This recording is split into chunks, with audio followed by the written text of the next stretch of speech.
I'd like to call to the microphone CEO of South Cares Alisha Parker-Elrez and Aunty Norma, local elder.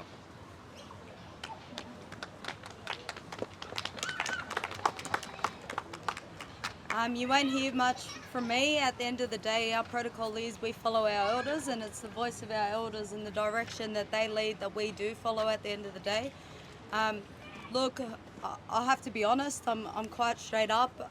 You know, I was a bit on the fence about it just because of government policies that have been put into place in the past that probably haven't, you know, I hate the term close the gap, but haven't helped in that. You know, we've still got a huge representation in incarceration. We've still got our kids being removed. We have a whole wide range of issues, but for me, I had to make the best decision for me and my family. I speak on behalf of myself. I don't have the right to speak on behalf of everybody. I speak on behalf of myself and my children, and I needed to make the best decision for them. And I thought that, you know, having a seat at the table was going to help us move forward. Look, nothing's going to change overnight. It's shown over time. But, you know, I feel like this is a step in the right direction for acknowledgement of our people and ensuring that we do have a say on things that affect us. You know, we've been, for a long period of time, other people have dictated what's best for us, where we really haven't.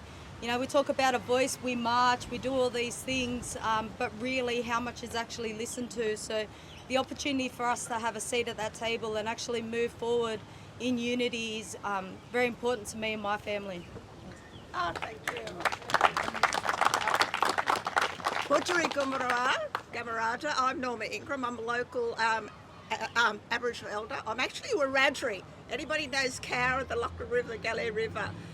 That's where I grew up, the youngest of 11 children, but I've lived in Redfern most of my life, and I've seen Redfern grow. I've seen where we had a lot of Aboriginal people living here, and many were moved away from Redfern, and it's changed now. But Redfern is our heart here as well, and I was a delegate at Uluru. And I loved it. I loved being there with so many different Aboriginal Torres Strait Islander brothers and sisters. Being there, making decisions and saying, we are giving you a solution. I was here when Paul Keating gave his Redfern speech. My parents were fighting for Aboriginal citizens' rights in 1938. That journey has been a long one. Since 1788, since the tall ships came in, quite frankly. And that journey has been long and hard. We've marched from Redfern Park in 88. We've marched from Redfern Park down to the city. And we keep on doing it. I now have seen that we've got a great Prime Minister who says, I'm here for you.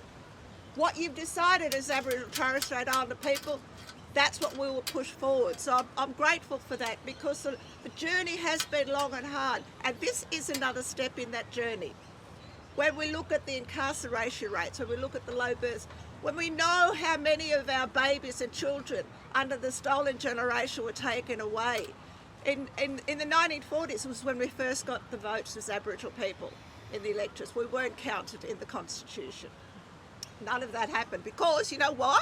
Because when the tall ships came in, they didn't even see us as human beings. We weren't counted because they didn't see us as human beings. We now have a chance.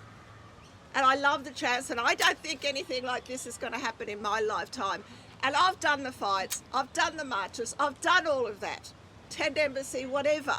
I don't want my grandkids and my great-grandkids to go on doing that and fighting those battles to try and get people to understand. Yes, you do have power over us, because we're only 3% of the Australian population. You do have power over us. So we have to walk hand in hand as all Australians, because we need you. And really, quite frankly, you need us as well. And so let's get in there. Let's get behind the team. You know, thank you, Albo, a good man. Thank you for, you know, going with us and just saying, this is a good thing to do. This is a good thing, not for us as Aboriginal people. I think this is a good thing for all of Australia, because then we can see that we're grown up. So vote yes.